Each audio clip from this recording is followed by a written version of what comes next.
Bah écoute Manu, voilà, je ne sais pas combien on est parce que maintenant il y a beaucoup de choses. Euh, donc je te remercie d'être présent. Donc pour ceux qui n'ont peut-être pas entendu sur le Facebook Live, donc Manu est le brasseur de cette délicieuse bière et de l'infographiste en même temps de cette magnifique étiquette. Euh, donc, comme j'avais dit avec Antoine, Manu, donc le but, hein, c'est de voir un petit peu ce qui t'a amené cette passion brassicole et comment tu es devenu brasseur et expliquer un peu l'histoire des Bastard Brewers. Et après, on parlera un petit peu de la Bowling IPA et voilà. Moi, j'ai commencé en 2016, où en fait, je suis toujours un grand buveur d'Orval. Et il commençait à avoir une pénurie d'Orval. Donc, je me suis dit, tiens, pourquoi est-ce que je ne brasserais pas ma propre Orval pour pouvoir boire ça chez moi? Et du coup, j'ai suivi les cours de Manu Corazini, Ouais. donc à Braine-l'Alleud. Hein. Je pense que toi aussi, hein, tu as suivi les cours Oui, oui, en 2014 chez Manu, ouais, exactement. 2014. Donc voilà, j'ai passé un week-end là, avec Manu, j'ai appris plein de choses, on a fait de la bière. Et puis tout de suite, j'ai acheté mon matos Mhm. et j'ai commencé à brasser dans les 2 mois. Et depuis début 2017, allez, je brasse chez moi tous les 15 jours. Ouais, Et voilà, donc j'expérimente plein de trucs. Je fais jamais 2 fois la même bière. Et je lis pas mal. Je suis vraiment tombé dans le truc brasser, brasser, brasser. Et l'idée plus tard, ce serait sans doute d'ouvrir un brewpub. Ça, ce serait vraiment très chouette, une chouette expérience. Et j'ai quelques pistes ici sur Mons pour ouvrir un petit établissement où je puisse brasser avec quelqu'un qui puisse vendre la bière dans son café.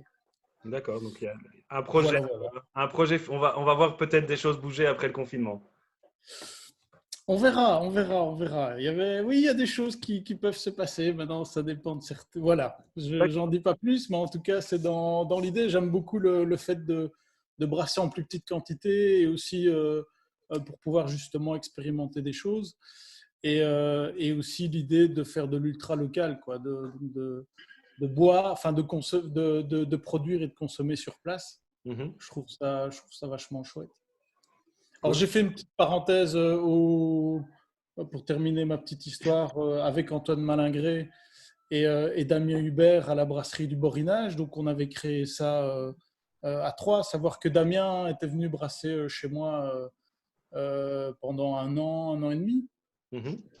Et puis, on avait commencé brasserie du Borinage. Et puis, moi, je me suis rendu compte que c'était pas ce que j'avais envie de faire, une grosse brasserie comme ça, avec des grandes cuves et du volume.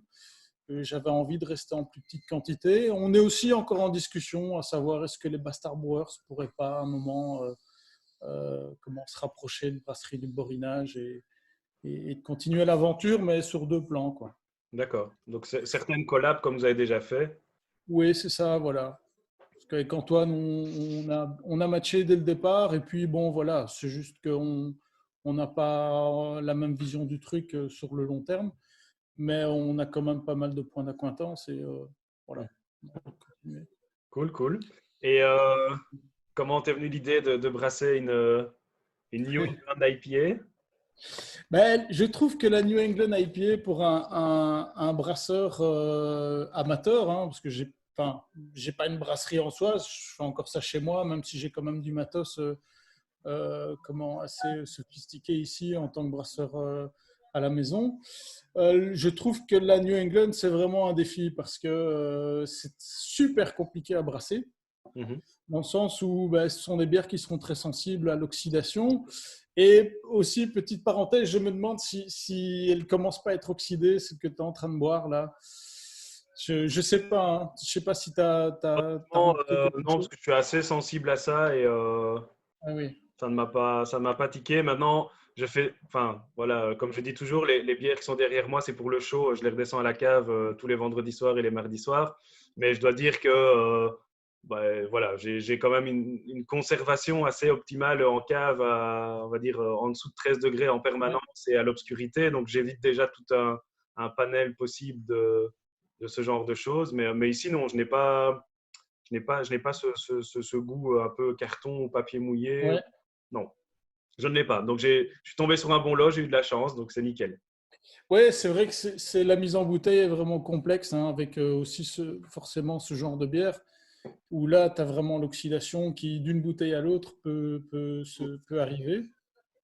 Et je reviens aussi sur l'idée du brewpub. Je trouve ça aussi intéressant de pouvoir boire directement au fût, voire directement en cuve comment allez, en cuve de service. Le service, oui. Donc, comme à la source, hein, tu vois, Mathieu à la source, bah, il a ses cuves où directement il peut servir les clients.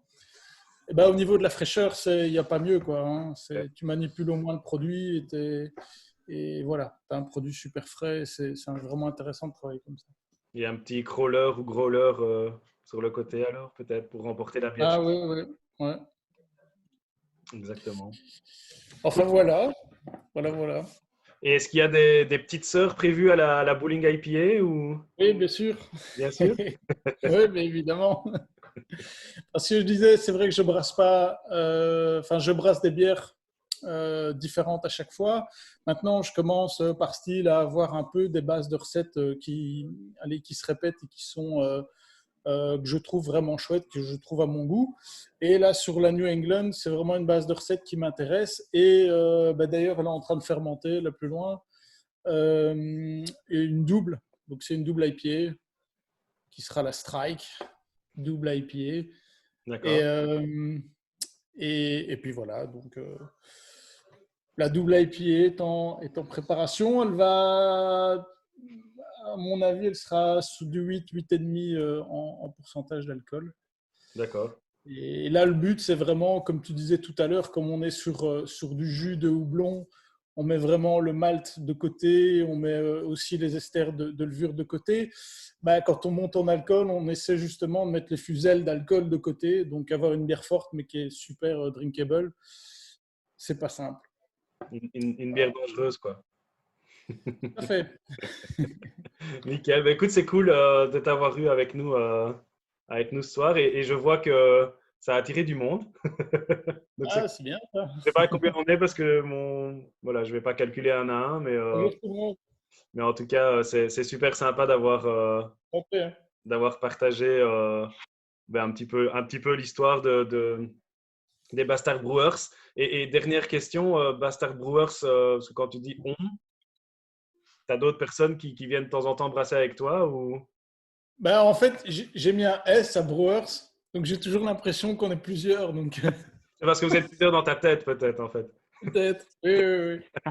Et c'est vrai que j'invite pas mal de gens à venir brasser à la maison. Et puis, Damien Hubert a travaillé, enfin, est venu longtemps brasser aussi. Donc, c'était toujours on. Et puis, voilà. Donc, voilà, c'est un peu resté on.